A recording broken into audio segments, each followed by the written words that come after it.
It has been more than 16 years since a civilian working for the Navy was charged with passing secrets to Israel. Jonathan Pollard pled guilty to conspiracy to commit espionage and is serving a life sentence. At first, Israeli leaders claimed Pollard was part of a rogue operation, but later took responsibility for his work. Now, Fox News has learned some U.S. investigators believe that there are Israelis again very much engaged in spying in and on the U.S., who may have known things they didn't tell us before September 11th. Fox News correspondent Carl Cameron has details in the first of a four-part series. Since September 11th, more than 60 Israelis have been arrested or detained, either under the new Patriot anti-terrorism law or for immigration violations.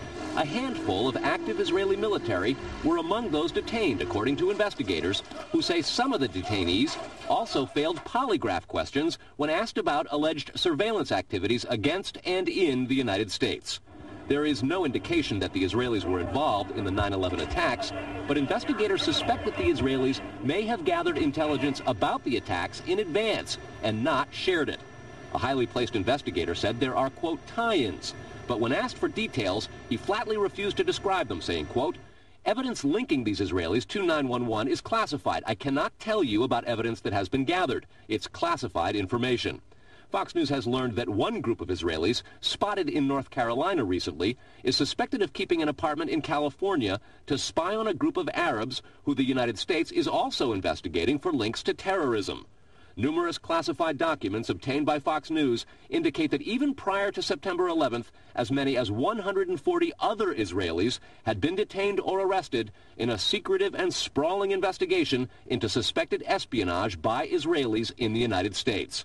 Investigators from numerous government agencies are part of a working group that's been compiling evidence since the mid-90s. These documents detail hundreds of incidents in cities and towns across the country that investigators say, quote, may well be an organized intelligence gathering activity. The first part of the investigation focuses on Israelis who say they are art students from the University of Jerusalem and Bezalel Academy. They repeatedly made contact with U.S. government personnel, the report says, by saying they wanted to sell cheap art or handiwork.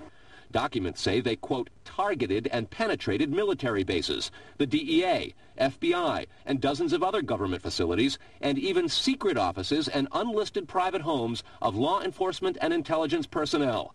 The majority of those questioned, quote, stated they served in military intelligence, electronic surveillance intercept, and or explosive ordnance units. Another part of the investigation has resulted in the detention and arrests of dozens of Israelis at American Mall kiosks, where they've been selling toys called Puzzle Car and Zoomcopter. Investigators suspect a front. Shortly after the New York Times and Washington Post reported the Israeli detentions last month, the carts began vanishing. Zoomcopter's webpage says, we are aware of the situation caused by thousands of mall carts being closed at the last minute. This in no way reflects the quality of the toy or its saleability. The problem lies in the operator's business policies. Why would Israelis spy in and on the U.S.? A General Accounting Office investigation referred to Israel as Country A and said, quote, according to a U.S. intelligence agency, the government of Country A conducts the most aggressive espionage operation against the U.S. of any U.S. ally. A defense intelligence report said Israel has a voracious appetite for information and, quote, the Israelis are motivated by strong survival instincts which dictate every facet of their political and economic policies. It aggressively collects military and industrial technology, and the U.S. is a high priority target. The document concludes, quote, Israel possesses the resources and technical capability to achieve its collection objectives. A spokesman for the the Israeli embassy here in Washington issued a categorical denial, saying any suggestion that Israelis are spying in or on the U.S. is, quote, simply not true. There are other things to consider, and in the days ahead, we will take a look at the U.S. phone system and law enforcement's methods for wiretaps, and an investigation into the possibility that both have been compromised by our friends and allies overseas. Brett? Carl, what about this question of advanced knowledge of what was going to happen on 9/11? How clear are investigators that some Israeli agents may have known something? Well, it's very explosive information, obviously, and there's a great deal of evidence that they say they have collected. None of it necessarily conclusive. It's more when they put it all together. A bigger question, they say, is how could they not have known? Almost a direct quote, Brett. Yeah, this going to the fact that they were spying on some Arabs, right? Correct. All right, Carl, thanks very much.